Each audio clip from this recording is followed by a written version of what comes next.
What is up, geeks of YouTube? Damien here, and welcome to our fantasy life. On today's video, I have something really exciting to share with you guys. You may have actually seen it already because it's a day old at this point, but some real life commitments prevented me from making this video yesterday.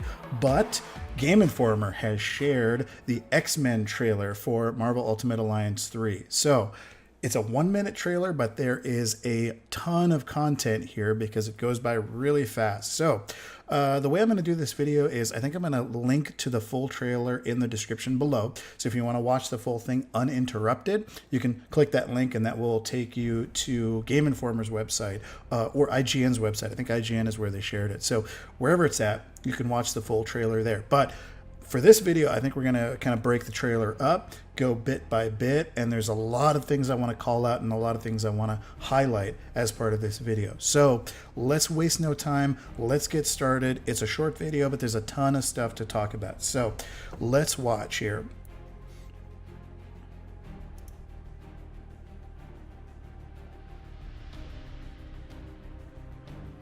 So I want to stop right there. The first thing I notice here is that it seems like Team Ninja is sort of taking inspiration from both the comics and from the films. Now, one thing they're taking from the comics, it looks like, is that Infinity Stones, Infinity Gems, can be wielded by regular mortals. So that's something that the movies did change a little bit, this sort of needing to be an immortal or have this great power to wield the stones.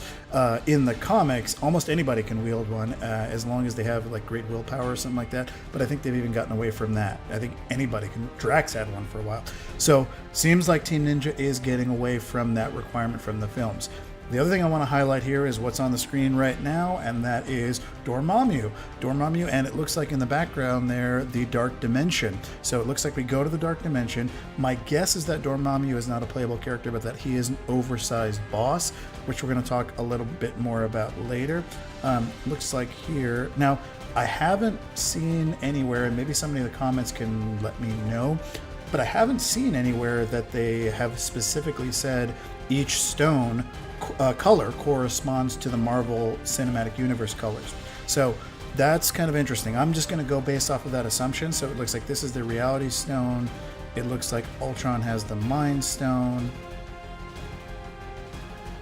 Time Stone here, which that's also equally scary. But if we go back there, it looks like Black Panther has the Soul Stone, because you can see some of his it looks like some Black Panther ancestors back there, or some previous Black Panthers. So that's kind of cool that one of the heroes gets one of the stones at least through. I'm sure I'm sure they all get the stones at the end. But let's go through with the trailer here. So yeah, soft reveal of Dormammu there. So here we are at the X Mansion. So here's Magneto with the Power Stone, which makes a lot of sense, but let's keep going there. So this is something that was confirmed in the Venom gameplay trailer, or the Venom boss gameplay breakdown, which I haven't done a video on yet, but I did watch. The Venom trailer, they showed some gameplay where they have what are called oversized bosses. And some of those bosses you fight to unlock as a playable hero. It looks like that's what's going on here with Magneto, is that once you finish the fight, he becomes an unlockable character. Now that's going to be important later, so let's keep watching, but I want you to remember, I want to put a flag right there because I want you to remember that in a minute here. So a couple of Sentinels. Now what's cool is we see a couple of different Sentinels. We see kind of Doctor Strange here with his astral attack. The first time I watched the trailer, I thought that was a team-up attack, but it looks like that's actually just an astral version of Doctor Strange, and he's doing an AoE attack. But we see a couple of different Sentinels. Now here we go. This is why I highlighted unlockable boss fights, because we see a couple of the Brotherhood of Evil Mutants. Mystique, most notably. Now, a lot of you in your comments on my wishlist video mentioned that you would want to see Mystique, and that if you saw Mystique, we would want to see her comic book interpretation rather than her movie version from the Fox universe. Looks like our prayers have been answered, our wish has been answered, but what they don't confirm in this video is that she's playable. So we do see the character models in the game, but we never see them actually being playable, and I'll show you why I say that in a second here. But But yeah, Mystique as a boss fight, Juggernaut as a boss fight, and it looks like this is part of that same Magneto boss fight. But the one thing I want to highlight too is, dude, the battles look huge. This looks like a really involved battle, so that's pretty cool to see. So here we go. Boom. Yeah, soft reveal of Psylocke as a playable character. We do know that she's playable because it does show the player control ring around her. It shows her interacting with some of the other characters, and then it shows her as part of a team. Let me just linger here on the design for a second. I like this update to her design. This kind of feels like they took a little bit of inspiration from the comics. They took a little bit of inspiration from some of her newer redesigns.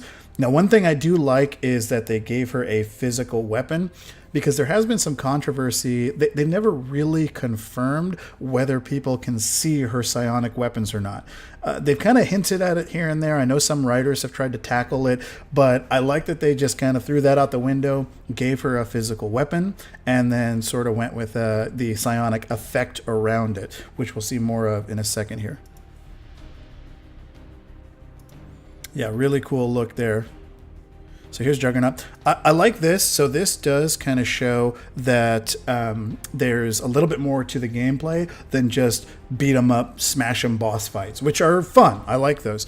But it kind of shows that this is like a chase. You're running away from Juggernaut rather than fighting him, which is kind of cool. I think we see Drax, Spider-Gwen, who looks really cool, by the way, Nightcrawler, and then Psylocke back there in the back. Again, even in low res, her effects look so cool. I really, really want to see more of her gameplay. So I hope they do a gameplay reveal for her. But yeah, it looks like you're just running away from Juggernaut there. That looks like either Master Mold or Sentinel Prime. I want to say it's Sentinel Prime because Master Mold, if I'm not mistaken, is immobile. Although I think they updated that and used him in Future Fight as a boss battle.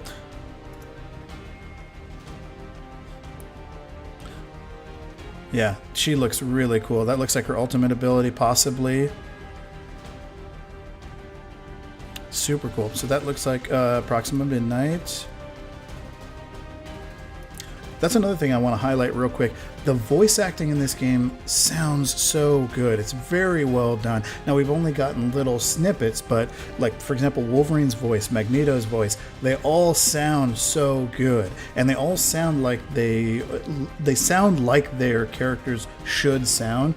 I know that's kind of something that's open to interpretation, but I like all the way the characters sound. Even though some of them, like particularly the Black Order, don't sound very much like their movie counterparts, I think they did a great job with the voice casting so far.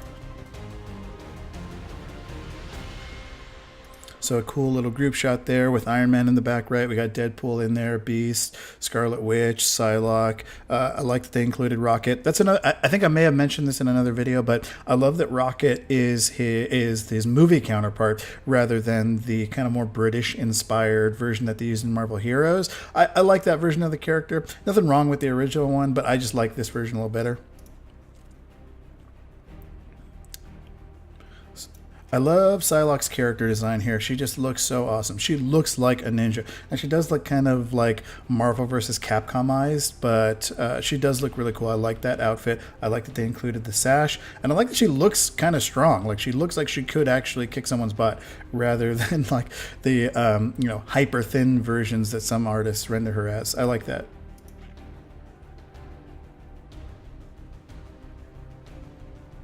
So really cool. Yeah, so that's all there is to the trailer. It's a short trailer, but again, a lot of stuff revealed for such a small trailer. And again, I do want to thank Game Informer for sharing all this stuff with us and for doing such good work in getting all this information out to us. So far, for the last couple of weeks, every single day, there's been something, an interview, a gameplay trailer, a character reveal, something. So keep it coming, Game Informer. We love it. We love all this stuff because there's a huge, passionate fan base around Marvel Ultimate Alliance 3 that is going to make this game successful as long as you keep feeding us these little tidbits of information. So like a question for the audience, now that Psylocke has been revealed, who is the next character on your list that you would want to see? For me, I think it would be Rogue. If we're talking X-Men, I know a lot of you guys said Rogue and she wasn't on my list. My top pick was Dr. Doom, and then I would love to see Nova included. But if we're just talking X-Men, now that Psylocke has been kind of soft confirmed, I'd love to see Rogue. Even though her power set might be a little difficult to implement in a game like this, where you don't have a ton of abilities on deck, you only have those kind of 4 buttons that you can remap, and you really only have 4 abilities. I would love to see Rogue included somehow. The other character, I don't know if it's been revealed, but has Iceman been revealed? I don't think he has. I haven't seen him in any trailers. I'll have to dig back in on that one, but I'm pretty sure Iceman hasn't been revealed. There was no love for Iceman in the comments on that wishlist video, so maybe I'm off base on the Iceman there. Maybe he's not quite as popular as he used to be. Anyhow, yeah, the X-Men trailer, again, thanks to Game Informer. Thank you for watching this video, and if you're not part of the Fantasy Life family yet, hit that subscribe button, hit that like button, stick around, help us grow this channel so we can keep doing great videos like this. And once Marvel Ultimate Alliance 3 comes out, I will be doing gameplay videos and character breakdowns. So definitely hope you guys stick around for that. But until next time, I have been Damien. This has been our Fantasy Life, and we will see you next time. Thanks, guys.